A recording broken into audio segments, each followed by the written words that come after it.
Ladies and gentlemen, welcome to the study of antiquity and the Middle Ages. As always, I am your host, Nick Barksdale, and today we are bringing you a very special episode by a very special guest. This episode is brought to you by none other than Turtle Bunbury. Many of you are actually going to be familiar with who he is. He is known worldwide for his love and enthusiasm of history, and his forensic and awesome approach to writing about the subjects that we all love. This episode is titled, "What Did the Romans Ever Do for Ireland?" And the answer isn't as simple as you may think. And so, before we begin though, don't forget to check out the links in the video description below. It's going to take you to more of his work, and honestly, give him your full support. Help him accomplish his goals in making history matter, and take advantage of all the wonderful insights that he has to offer. The Roman Empire dominated Europe for about 500 years, give or take a weekend or two. At its peak, it covered 4.4 million square kilometres, which is a little bigger than the entire European Union today. The Roman age was characterised by people such as Julius Caesar, Augustus, Caligula, Nero, Spartacus. It was the age of Jesus Christ and Pontius Pilate and Russell Crowe growling in the gladiator's pit. As so brilliantly explained by the Monty Python team in The Life of Brian, they gave Britain sanitation, medicine, education, wine, public order, irrigation, roads, a fresh water system, public health, and aqueducts. They never conquered Ireland, so we shouldn't expect such benefits, but did the Roman age really make no impact on Hibernia, the small green island that stood on the westernmost shores of the known world? Well, in fact, they did. It wasn't conquest, but they certainly thought about it. In 60 AD, a few decades after the crucifixion of Christ and less than 2 decades after the Roman conquest of Celtic Britain, Gaius Suetonius Paulinus, governor of the new British province, marched on the sacred Welsh island of Mona, now known as Anglesey, with an army of perhaps 20,000 legionaries.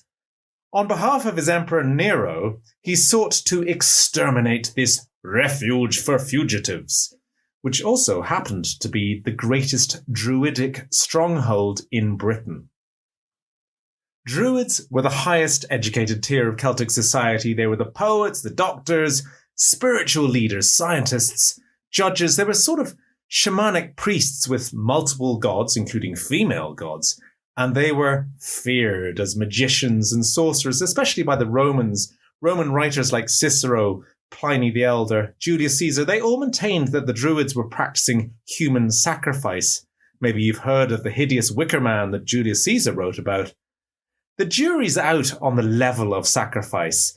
The Romans had an agenda, but personally, I think they were also on the button. It ain't a pretty sight to see Ireland's macabre bog bodies in the National Museum in Dublin. These are the corpses of men of high rank, found perfectly preserved in Irish peat bogs. And the conclusion is that these guys were sacrificed in about the same period that the Romans reached Britain. Perhaps by angry Druids in the wake of a bad harvest or something along those lines. So, back to 60 AD, Nero is emperor and the flat-bottom boats carrying Paulinus' army are now arriving along the shore of the Welsh island of Anglesey. They were met by a mass of Druids, their arms outstretched, roaring such dreadful imprecations into the heavens above that the Romans were paralysed with fear. It was only a momentary freeze. On Paulinus' command, the legionaries surged forward and utterly annihilated the Druids. As he watched his soldiers destroy the holy groves in the days that followed, Paulinus must have mused upon his prospects of extending the Roman Empire west across the tempestuous Irish Sea. It's less than 70 miles from Anglesey to the island that the Roman historian Tacitus called Hibernia, the land of winter. The inhabitants of Hibernia did not have a great reputation among Roman scholars. Pomponius Mela, a contemporary of Paulinus, hailed from the Roman province of Beatica, now Andalusia, in southern Spain. He described the Irish as a people wanting in every virtue and totally destitute of piety. And yet this country, Hibernia, Ireland, was so luxuriant in grasses that if cattle were allowed to feed too long, they would burst. As it happened, all such temptations to advance on Ireland's green shores were hurled aside when Paulinus learned that Boudica, the queen of the Iceni, had seized the opportunity of his Welsh expedition to launch a major rebellion in southeast England. The governor glumly about turned his army and headed onwards to resolve the situation, which would ultimately end in terrible defeat for Boudica, with Tacitus would claim that as many as 80,000 Britons were killed. When I told this story to Sean Moncrief on News Talk Radio in Dublin, a listener texted in to say, "So Ireland was saved by an Essex girl?" Another wondered if the Romans didn't get across to Ireland because the Holyhead ferry was late. The Romans never conquered Ireland. They did not even try. The closest they came was about 20 years after the invasion of Anglesey, when Agricola, another governor, eyeballed the north coast of Ulster from the trackless wastes of Galloway, which is in southwest Scotland. According to Tacitus, who was Agricola's son-in-law, Agricola brazenly remarked that Ireland could have been conquered and occupied by a single legion with a few auxiliaries. I'm not so sure. There was reportedly an exiled Irish prince amongst Agricola's entourage, giving rise to the possibility that this was Chuhul-Techmar, who was the son of a deposed high king, who is said to have invaded Ireland from afar in order to regain his kingdom at about this time. It is also notable that the construction of the Roman fortress of Deva Victrix, or Deva, on the site of the modern city of Chester, began in about 74 AD. Given that the local Brigante, the Celts from the Chester area, had been largely suppressed by then, there is a theory that Agricola constructed this fort with a view to invading Ireland. The fortress at Chester would certainly prove a useful base for civilians seeking protection from raiders from the Irish Sea after the Roman legions had left. Some archaeologists have suggested that Agricola established a bridgehead in Ireland at Dramana, which is an Iron Age promontory fort that juts into the Irish Sea near Rush, about 20 kilometres north of Dublin. The notion that Dramana was, at the very least, some form of Roman trading depot was boosted by the discovery of Roman coins, metalwork, and tableware at the fort, including fragments of pottery from Spain. Whether Agricola went on the offensive or not, he certainly fortified parts of Britain's western shore against attacks from Ireland. Among the many reveals of the 2018 heatwave were the remains of a watchtower on the Klin Peninsula, just south of Anglesey, complete with barracks for a coastal garrison. And as I say, perhaps that fortress at Chester was part of this chessboard. In 150 AD, about 60 years after Agricola's death, the Greco-Egyptian writer Claudius Ptolemy devised what is considered the first map of Ireland. It was published in Geographia, an atlas of the Roman Empire and beyond. And Ptolemy pinpointed a number of coastal settlements in Ireland, as well as royal settlements such as Imenmacha, Navan in County Armagh. He named 16 Irish tribes, including the Volonti, or Ulaid, of Ulster, and the Gangani of Munster, who may have been connected to what Ptolemy calls the promontory of the Gangani, on Anglesey, the Druidic stronghold in Wales that we met earlier. Ptolemy also located a tribe of Briganti Celts around Wexford, Waterford and Kilkenny, the sunny southeast of Ireland. And these were assumed to be close kin of the people of Brigantia in Britain, which is a territory roughly centred on present-day Yorkshire that extended all the way to the west coast of Britain. 8 bodies buried on Lambay Island, located a few short miles out to sea from the Dramana fort near Dublin, are thought to have been British brigantes on the run, again in about 74 AD, and it is quite plausible in such seafaring times that the same tribe dominated both sides of the Irish Sea and, by extension, the central waterway of the Irish Sea itself. Rome's failure to control the Irish Sea was a massive headache for many a governor of Roman Britain because it provided a safe haven for pirates and other enemies of state. Tacitus was all in favour of the conquest of Ireland, arguing that it would increase the prosperity and security of the Roman Empire. "We know most of Ireland's harbours and approaches," he wrote, "and that through the intercourse of commerce." Roman Britain certainly traded with Ireland, exchanging metals, cattle, grain, animal hides, hunting dogs, human slaves. For wine, olive oil, decorated craftware, crockery, glasses, ivory, Roman coins and jewellery have been found in ancient strongholds such as Tara and Cashel, as well as at the Passage Grave at Newgrange. The oldest known coins date to the reign of Vespasian, 69 to 79 AD. These were part of an 8-pound hoard of several thousand coins found by a labourer who was digging in a field near the Giant's Causeway in County Antrim in 1831. Others from the Antrim find were from the time of the Antonine dynasty, who ruled over the Roman Empire from 96 to 192 AD, including Hadrian, whose coin had a star and crescent on the reverse, resembling the coins that King John would mint in the Norman age. About 1,700 Roman coins from the Low Empire were found at Coleraine in the 1850s. Coins adorned with the heads of Emperors Magnentius and Constantine the Great were also recovered from Ireland's Eye, from Dunsink and Malahide, while other coins have been located at Three Rock Mountains, Rathfarnham, and at Downpatrick. And coins found in a grave at Bray Head, south of Dublin, are assumed to have been a down payment for the ferryman to transport the deceased safely to the afterlife. Roman traders may even have been operating in Cork Harbour, where a hoard of 10 3rd and 4th century brass coins were found at Cuskenny Marsh. That said, it may simply be the case that a Georgian gentleman returning from a grand tour simply dropped these coins off his pontoon by accident, not realising that this would throw historians and archaeologists into turmoil in the centuries to come. As well as coins, hoards of Roman silver, ingots and small medals have been found at Balline and Newcastle, County Limerick, at Bushmills in County Antrim, and Ballinrees in County Derry.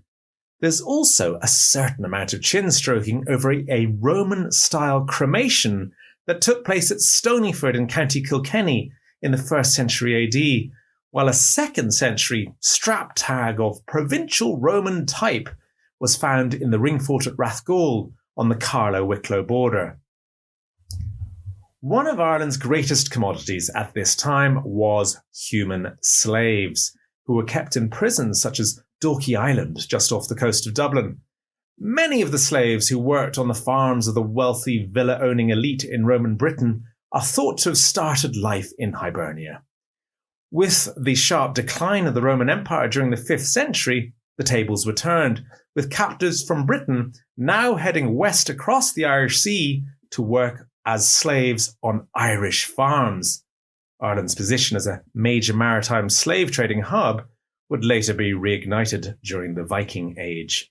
By far the most famous Roman slave to come to Ireland was St. Patrick, who was apparently swiped by pirates from an as yet unidentified part of Britain's shoreline in about 415 AD. In his Confessio, Patrick reveals that his father was a deacon by name of Calpurnius, and that his grandfather was a priest named Potitus. Other accounts suggest that Calpurnius, his father, was a decurion, which is the equivalent of a present-day city senator or councillor, and whose principal duties would have been collecting taxes and maintaining order on behalf of the imperial government. According to Patrick's Confessio, he was taken into captivity in Ireland along with thousands of others. The timing of his abduction coincided with a crisis in the Roman Empire, following the abdication and execution of Emperor Constantine III in 411. Constantine, as a Roman general, had been a powerhouse in Britain, but he floundered when he took his army south into France, Spain, Italy, or Gaul and Hispania, as it was. The withdrawal of the legions spelled the end for Roman Britain, as the island fell prey to attack by pirates as well as Saxons, Vandals, Picts, and Scoti alike, and the remaining Roman magistrates and other officials, including decurions like Patrick's father, were ostracized, expelled, and in some cases murdered. Patrick spent 7 years a slave in Ireland before he escaped, but he then returned in 432 AD to Ireland to convert the islanders to Christianity. In time, St. Patrick would be reinvented as a Druid-slaying, demon-bashing crusader, and he, of course, is credited with persuading the monarchs of Ireland to cast aside those wicked Druids in favour of a carpenter's son from Galilee, who had been put to death by the Romans. There were, in fact, Christians in Ireland before Patrick's time, particularly in County Wexford. In 431, a year before Patrick's Irish mission began, Palladius, the son of a Gaulish noble from Poitiers, was apparently sent by the Pope to administer to a small Christian community that already existed in Ireland. Palladius is acknowledged as the first bishop to the Irish believing in Christ, but he quit within a year, miffed that the indigenous people were so immune to his charms. One theory proposes that St. Patrick and Palladius were in fact a mishmash of one and the same person. The story runs that St. Patrick managed to convert pretty much anyone he met to the teachings of Christ, or anyone who counted, kings and chieftains and druids alike. To this end, he gathered up a merry band of loyal followers, homing in on the well-to-do sons and daughters of Ireland's noble families. It was a slick and practical strategy. Having converted their children, he was only a step away from securing parental permission to preach. Patrick was to spend the rest of his life on this strange island at the farthest reaches of the known world, where he is said to have personally converted 100,000 souls. Indeed, his legend is such that it seems there's hardly an acre of Ireland that his blessed feet did not stomp upon at one point or other, a remarkable achievement given that most of the island was covered in dense, deciduous, wolf-filled forests at the time. Arguably, St. Patrick's greatest challenge was to bring an end to the age of Druids, who had been in the ascendant since the late Iron Age. Their deepest roots stretch back to the erudite architects of the Neolithic passage graves like Newgrange.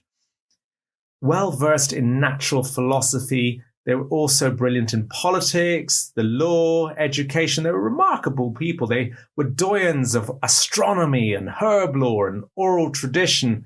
They were credited with creating the alphabet, having apparently been inspired by the Latin alphabet introduced to Britain by the Romans. For their part, as mentioned earlier, the Romans would claim that the Druids were nothing more than demonic brutes who strangled, drowned, and otherwise murdered innocent people to appease their gods. The Druidic culture remained in Irish consciousness long after they themselves had been eradicated as a major force. Indeed, Ireland's bardic tradition can very much be construed as an element of the oral culture of Druidism, while the yew trees that adorn church cemeteries to this day were likewise venerated by the Druids. The crossover between the two cultures is exemplified by the tale of St. Bridget of Kildare, another of Ireland's patron saints, who was raised in a Druidic household in the 7th century. Christianity and the Roman Catholic Church that it spawned was to be by far the most enduring legacy of the Roman age in Ireland.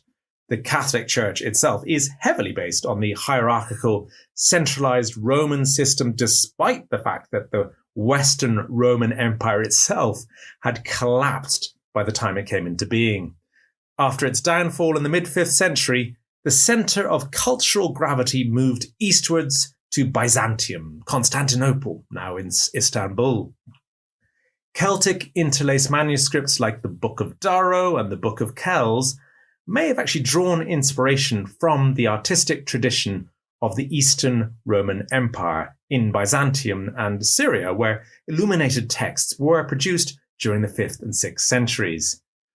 At the same time, much of the knowledge and learning gathered during the Roman age would in turn be preserved in monasteries across Ireland during the 5th, 6th, and 7th centuries. Thank you for listening.